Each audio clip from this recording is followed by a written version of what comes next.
Welcome to The Art of Listening, a podcast about classical music, conducting, composition, the business of music, and how to listen to it all. My name is Jeff Bradbury, and with me as always is Gabriel Gordon. Gabe, how are you today? Welcome to The Art of Listening. I'm doing great. It's a great day here in Utah. How are you doing, Jeff? I am doing absolutely fantastic, and we want to say thank you out there for joining us. You can find our show on YouTube. Also, you can subscribe to this on an audio podcast on Apple Podcasts, Google Podcasts, Spotify, and wherever you get your audio shows. And we are here each and every month to help you enjoy the art of listening. Gabe, today we're talking all about some recent experiences that you had. You had an opportunity to do some conducting of a different nature. Talk to us a little bit about your experiences with ballet.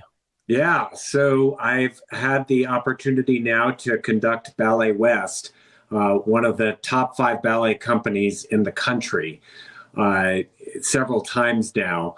Doing the Nutcracker was just a marvelous experience. I was able to do that because I developed a relationship with their music director, Jared Oakes, and he invited me to come conduct and then invited me to cover and play in the rest of the season. So I just spent an entire season with Ballet West, and he just recently said to me that I'm going to be doing a whole lot more next year. So I'm really looking forward to it. Well, we're certainly looking forward to hearing about those experiences. Now, we've covered a lot of different types of conducting here, and we're going to certainly discuss, ballet conducting in general here. But what do you find is the biggest difference between orchestral conducting and ballet conducting? Well, in orchestral conducting, really the main thrust of your interpretation has to do with what's in the score and what the composer wanted. When you're doing ballet conducting, there are all kinds of other considerations in there, primarily what the story is saying. And, there are differences in how the choreographer sees the music as opposed to what the composer actually wrote. And we'll be talking about all of that today with Jared. Now, when you say the story, where does that come from? I mean, I've had an opportunity to work with youth orchestras. I mean, we've all done Beethoven symphonies, but when you're looking at that musical score, how do you know what the story is? Is that printed in there? Is that drawn in there? What tells you that? I would imagine it's something to do with the choreography, but that's not necessarily in the score music. No, as a matter of fact, you have to add all kinds of things to the score in order to make sure that you're following along with what's happening. And, there are all kinds of tempo changes and breaks and things that you wouldn't normally do with the music in the symphonic setting that you absolutely have to do in order to accommodate what the dancers are doing. And there are all kinds of other things that come into play. It's probably, I would say, actually the hardest conducting that there is. Well, I remember you and I conducting opera, right? People sometimes move around the stage, but for the most part, it's what we called park and bark. You find a spot and you sing it. Right. But with ballet, your soloists, they're all over the place. I mean, what goes into actually the score study? I know we're going to talk about this a little bit later, but I mean, when you're opening up that score, you're drawing pictures, you're taking notes. That's right. All of the above, right? I would assume.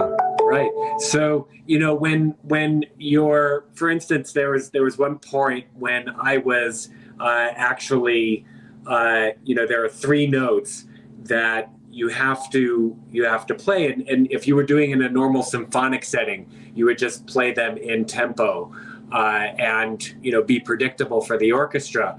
But in ballet cases, you have to actually wait for them to pose for each note. So they are not going to be in time, and the orchestra needs to know that. And in one case, it's a certain pose, and then the next note will be another pose, and then the third one might be a lift. So you'd have to wait even longer. So you actually have to draw those into the score to make sure that you know what comes next. Not to get too conductor nerdy here, and this is mostly an audio show too, but how do you prep that beat if you don't know when the beat is going to happen in the moment? Oh, it's got to be fast, and the orchestra needs to know. And sometimes they just know it's going to be sudden.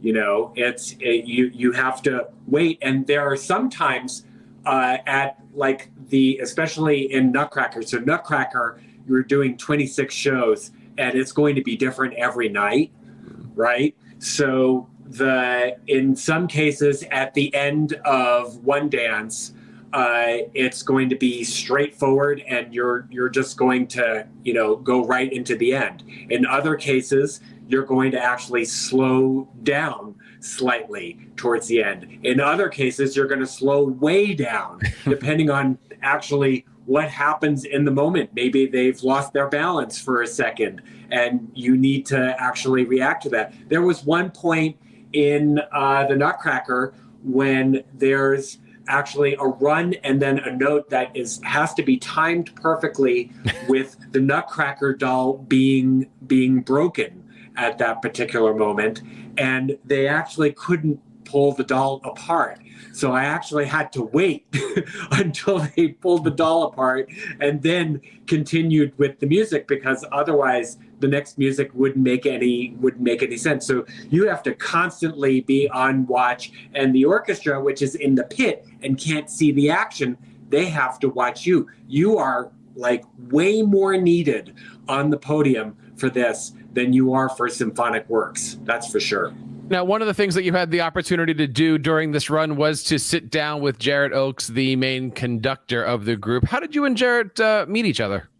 Oh, well, I actually conducted some ballet with Chamber Orchestra Ogden, which led me to make a connection with Jarrett, because the head of Imagine Ballet, which did this other ballet, Raymond Van Mason, he used to be the principal dancer at Ballet West, and so he gave me that entree to Jarrett.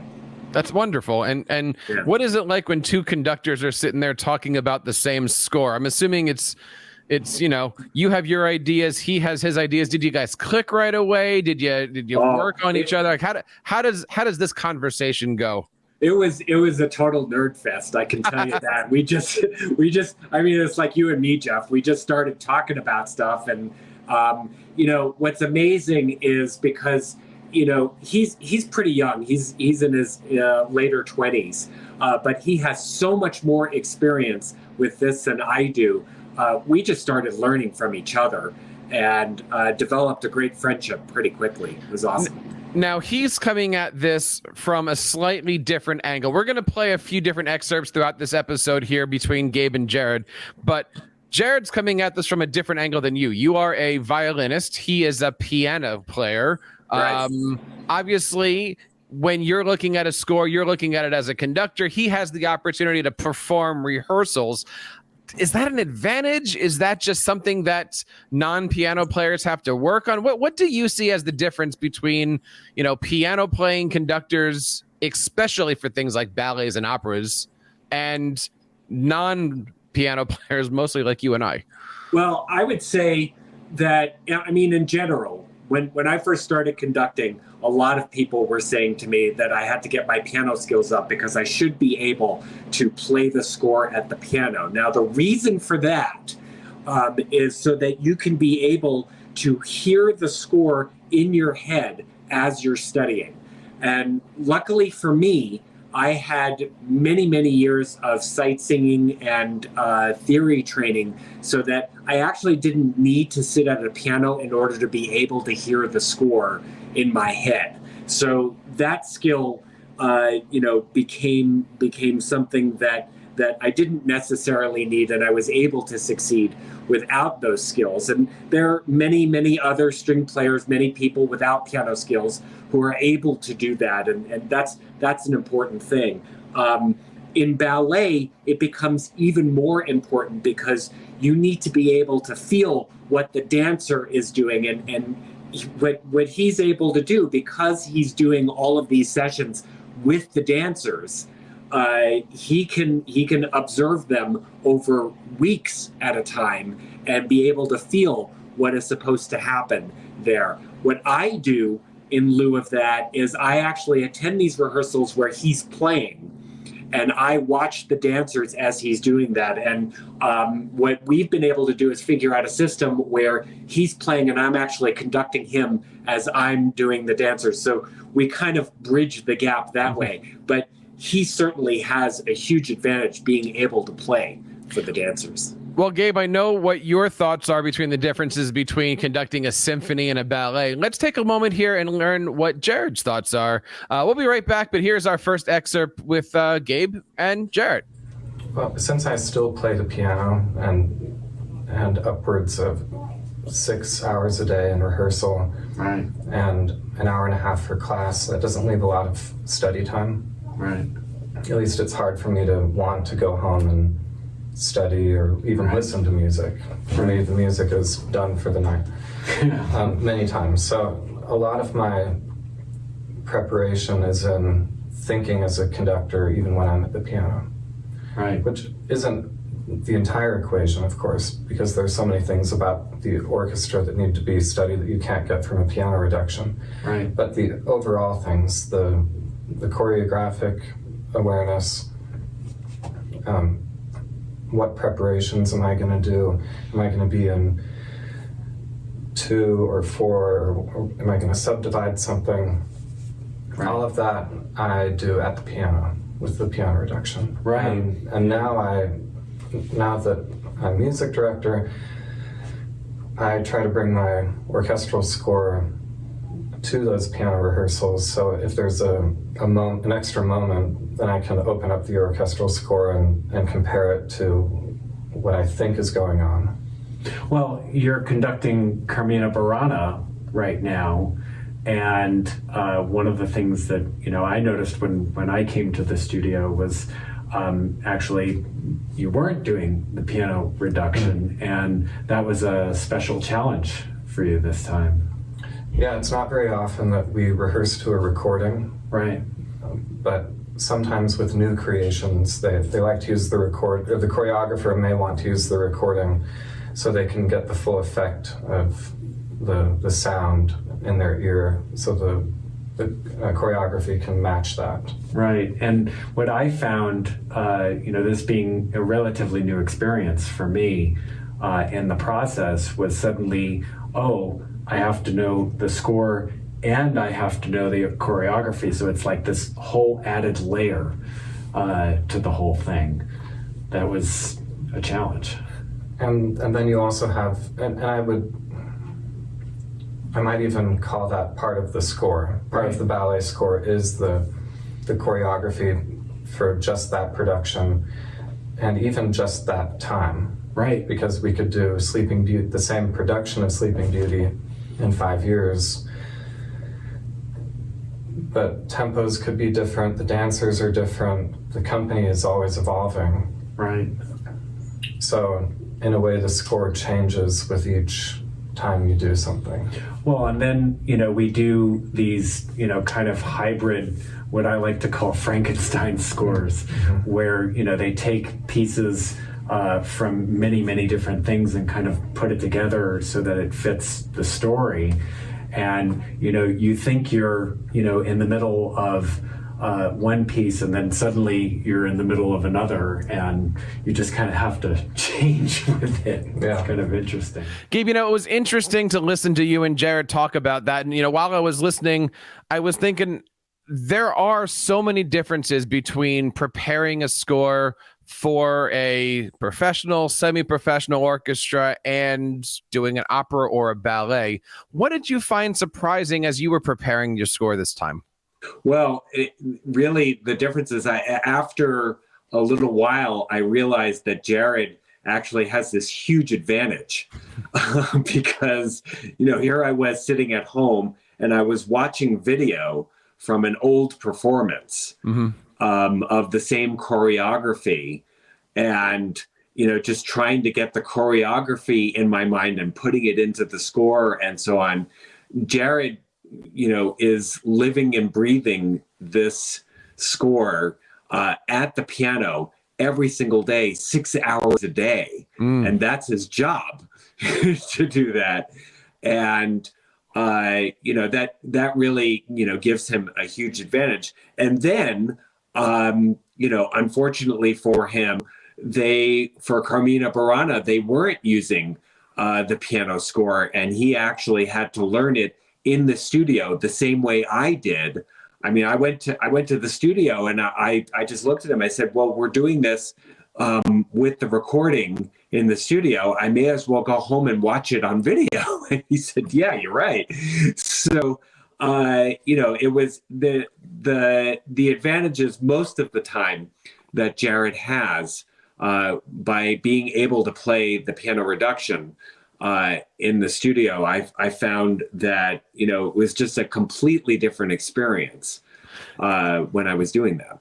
But that sounds like that goes against all of your training. I mean, how many times has a teacher told you, don't go home and listen to the CD, and then you come back and you're conducting to the CD, right? Right. But in this case, there's a visual component, so you kind of have to reference where people are on stage, right? Because usually your violinist doesn't get up and move around to the other side of the stage on you. No, absolutely. And the really interesting thing is I think that what our teachers were talking about have to do with the interpretive quality of what you were doing, and the tempos you take, which have to do with what the composer wants. In this particular case, you are serving the story and you are serving the dancers first. Yeah. So the listening to an orchestra go with the dancers that you're talking about, that you're looking, is actually far more useful in that sense. And so, really being able to do that, really, I would say the ideal thing would be as if you had a video, and in Carmina Burana's case, I actually had that because it was a fairly recent video of it. I actually had the dancers who were going to be dancing those parts on the video. So I knew what their tendencies were going to be, and I knew that, they were going to be doing different things for that. But in the case of, this particular version of Prokofiev's Romeo and Juliet, I was watching a video from 1991 of completely different dancers. So I knew that there was going to be some variation in there, especially when it came to the pas de deux, with what the dancers were going to do. But at least I was going to be familiar with what they were going to do, what their moves were going to be. And since I was familiar with those dancers and their tendencies in general, I could then extrapolate from that. So listening and watching the recording becomes actually an essential part of all of this.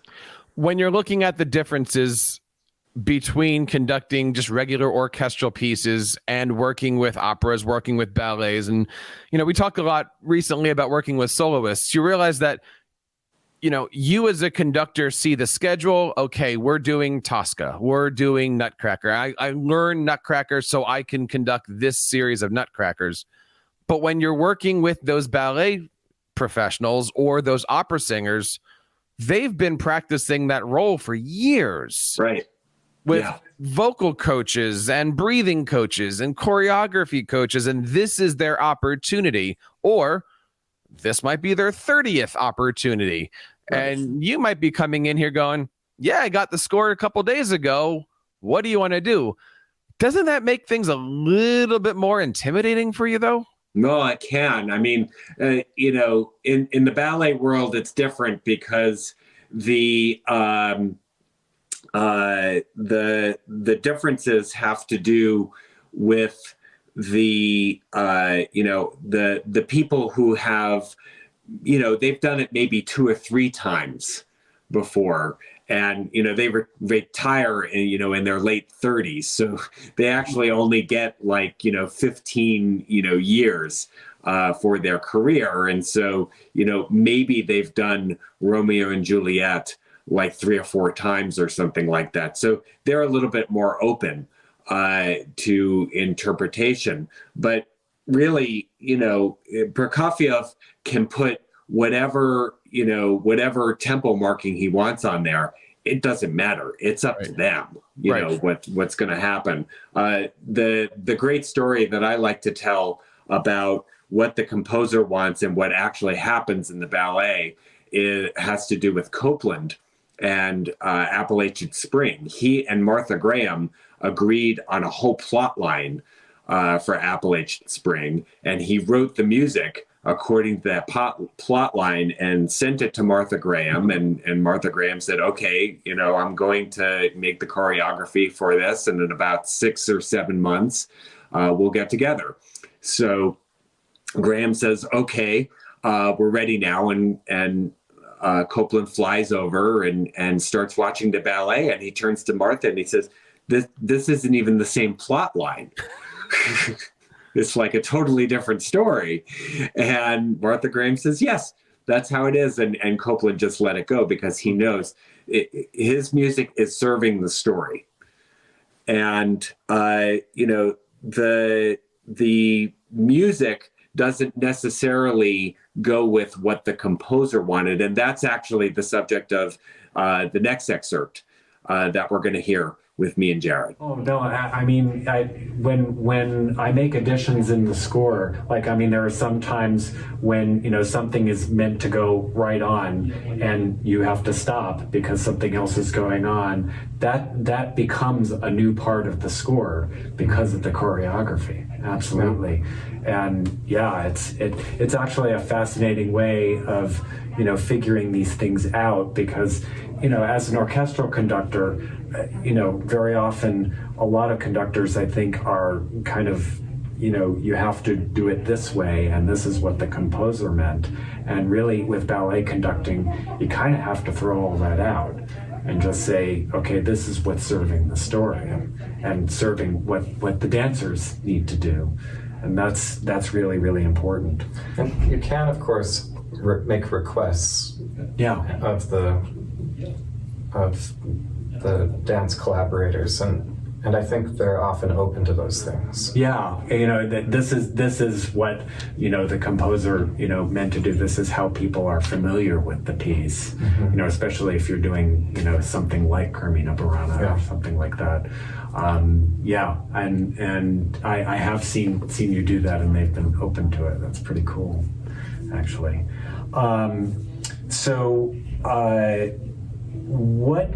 You know, when you're you know, conducting Ballet West, you know, wonderful orchestra, what are the differences in, you know, this particular orchestra versus, say, when you're, you know, conducting, you know, just a regular symphony orchestra? What happens in rehearsal that's different? I think they appreciate that there will be some idiosyncrasies about the interpretation. Right. And I think I'm forgiven to some extent in advance for those things. And so they anticipate that not everything will be standard. Right. And it's just up to me to show as much as I can without talking. And then if there is something a little extra unusual, it's helpful, I think, if they know that there is a reason. They assume there's a reason, but I think if they know for sure, then they're forgiving and really try to make it work. Well, I mean, you know, I think this orchestra in particular is so much more flexible than almost any other orchestra I've ever conducted. Just for that reason, you know, especially when we're doing Nutcrackers, it's going to be different in some way, shape, or form every night, with a different cast and, you know, different people doing the pas de deux and all of that. And, you know, as well, we were just talking about this, you know, if you do Carmina Burana with, you know, regular symphony with the choir right there and the soloists right next to you and all of that, that's one thing. In this particular case, the orchestra is in the pit, the soloists are on the stage with the dancers, and the choir is in a loft way above there. It's way harder to do that. And they're mostly listening to the piano in their monitor. Exactly. So yeah, I mean, you're keying into completely different things. There, very often people talk about how much harder it is to conduct when, the players are that far away. Imagine the choir, you're at the bottom of the pit on one side of the pit, and the choir is what, like 30 feet away, 40 feet away? I mean, that's crazy. I was really nervous about that aspect, but it just worked. Yeah. I mean, you kind of have to like throw yourself out there and say, yeah, come on. Yeah. Come on, keep going. And be as calm as possible. Oh, absolutely. And that goes for any time there's a change. If I'm doing 2 beats per minute faster, right. Usually that's more of a feeling than a tempo, or that's how I have to think of it. If I'm going to do it slightly faster or slightly slower, that would be 2 beats per minute. But 4 beats per minute is pretty substantial for a dancer, I think. Well, yeah, I mean, that's the other thing about ballet conducting, is that you have to be right on the money. And, in the case when you're doing Nutcrackers, you have to be right on the money differently every night. And that's really, really important, to know what their tendencies are. And it's like, okay, tonight, it's going to be these two, and I know they like to do an extra spin here and something else over there. And getting to know the dancers becomes almost as important as everything else. Yeah, and knowing what they typically feel comfortable with. Right. I always want to be as consistent as possible. But if somebody likes to go fast, it's better to go faster for them. I was once told that it was Diane Oreo who said dancers don't like to feel held back. Right. So I want to be aware of those things. If someone likes to move slowly, then I can do it a little bit more slowly. But that can also be dangerous. Right. Well, you have to just find it. I remember one of the first things Adam Skloot said to me was, you have to lead them into that tempo, because I was a little bit behind, and stop waiting for them. I was like being a chamber musician, and I was waiting for them, and it's like, no, don't wait for them, lead them into it. There's a part in a variation in Giselle where I do something that I don't know if other conductors do, but I use a retard to show them what the new tempo is going to be at the end of the retard into a fast tempo. Yeah. So I call it retarding into a fast tempo. Yeah. And that's just so they know what to expect.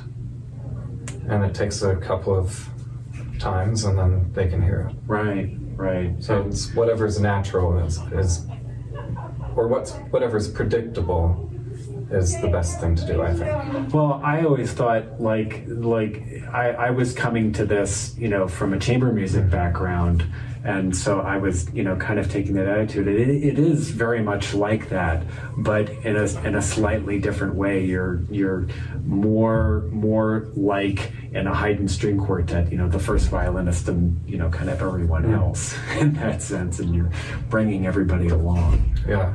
And that's what I discovered this year. It's pretty interesting. So, besides music director of this wonderful organization, what else do you do? I do a little bit of composing, and I do some local music history research, and it's a lot of music. Yeah. Well, and you're playing piano. I noticed in recitals and vocal stuff, and you're pretty busy. I love playing with singers. Yeah. And it's a little bit like working with dancers is a little bit like working with singers, because the body is involved. Right. It's just involved in a different way. Yeah. And what compositions you were just working on one just a month ago, I noticed? I'm working on a chamber oratorio about Joan of Arc. Oh, wow. And Before that, I wrote a very short 11.5-minute violin and piano ballet for a wonderful company that a friend runs and a friend is choreographing for, Mid-Columbia Ballet. Oh. So that was just performed at a festival in Texas, and it went over well.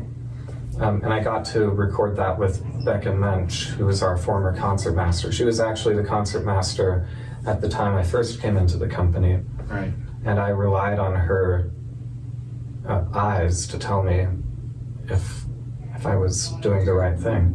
And she would urge me forward sometimes, and she would smile and blink if I was okay. She's an amazing person here in Utah. Extremely helpful to many, many people. She's wonderful.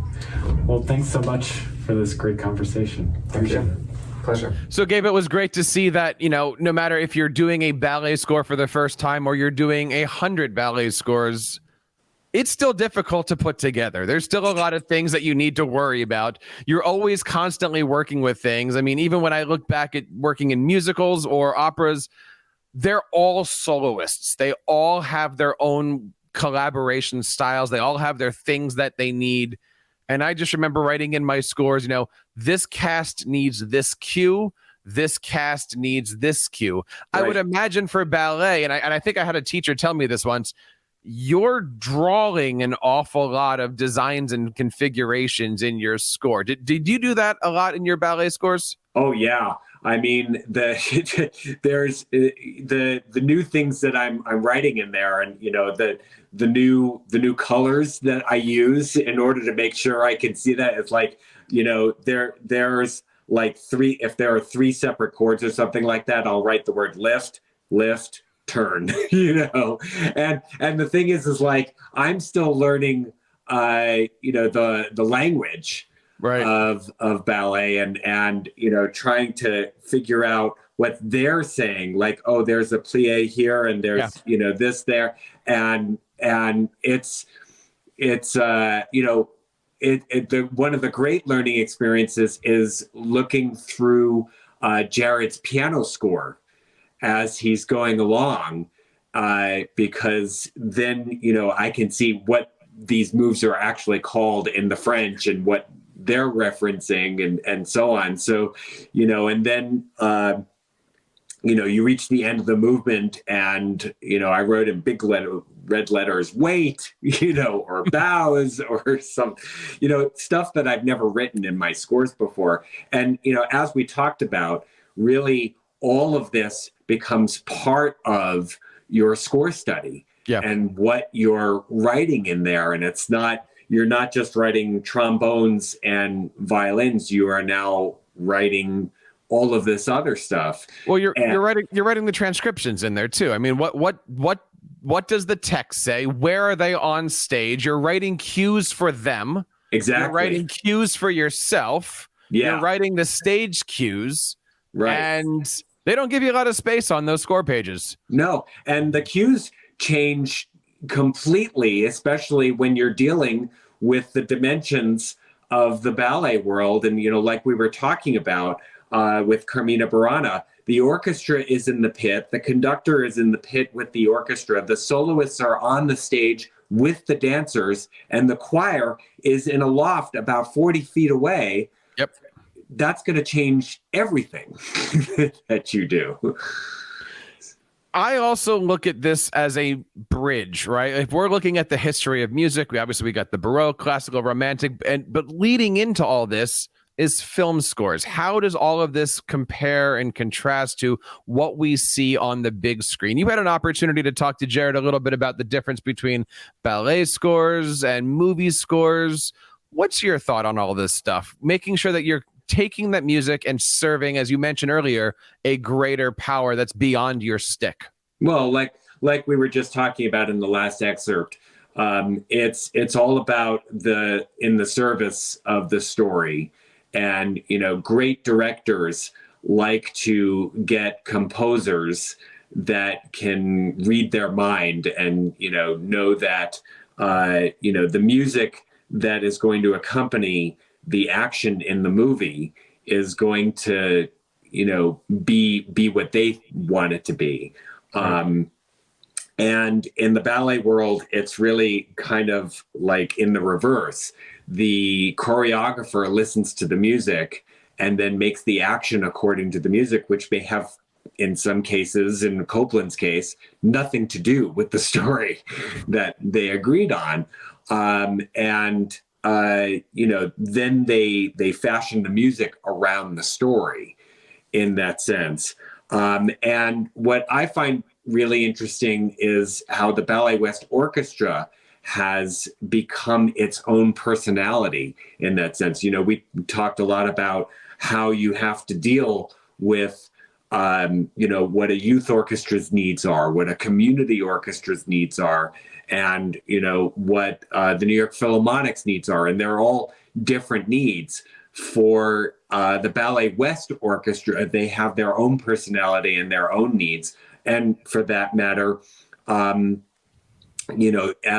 we talk about, they have that much more flexibility because from night to night they know that it's going to be different, and it's not necessarily what's going to be what's printed in the score. And that's what me and Jared talk about in the next excerpt. Yeah, I would imagine actually that it would be the same for film scores in that way. That John Williams, if he's composing a score, the director really has the final say in what that moment should sound like. And I think a lot of directors talk about that, about how this composer reads my mind and knows how to do that. So everything is in service to the story. Yeah, like you said. And the drama too. There may be things that I don't notice musically because I'm just conducting this movement and then I let it breathe and then I go on to the next movement. But a ballet master or rehearsal coordinator, an artistic director, a choreographer will pick up on things like the amount of time between movements. Right. They will be naturally more sensitive to that pacing. If I'm not tuned into it, maybe in earlier rehearsals or dress rehearsals, I'm so focused on the musical aspects that maybe I'm not tuned into the dramatic arc. Right. Which I think you do naturally. I've seen you pick up on dramatic things really, really fast with ballet. Yeah. And in a way, that's also part of the score. Right. The pacing, the tempos have to serve the overall pacing, not just the steps. So I also thought it was really great that Jared was telling us, all the other things that he does, because, we can't just do one thing as musicians. We have to be able to, keep the creative energies alive. He's a busy guy. That's for sure. Yeah, that's for sure. But there's something about being busy, right? When you have multiple performances, maybe multiple organizations, multiple ensembles, you do have the opportunity to conduct the pieces more than once. You and I have had this conversation. We all have our stacks of scores that if we ever need them, we just pull them out. What is your philosophy on reusing scores? Starting over? I mean, it's one thing to grab a Mozart score, it, you've marked it up, it's yours, it. But as we mentioned earlier, when you're dealing with an opera, when you're dealing with a ballet, there's a lot of personalized information in there that's only for that production. Have you thought about what happens the next time you get a chance to do the Nutcracker? Would you start over with a fresh score, or would you erase everything? How does all that work? Yeah, I haven't experienced a different production of a ballet yet, so I don't know. I'm not quite sure what I would do in that case.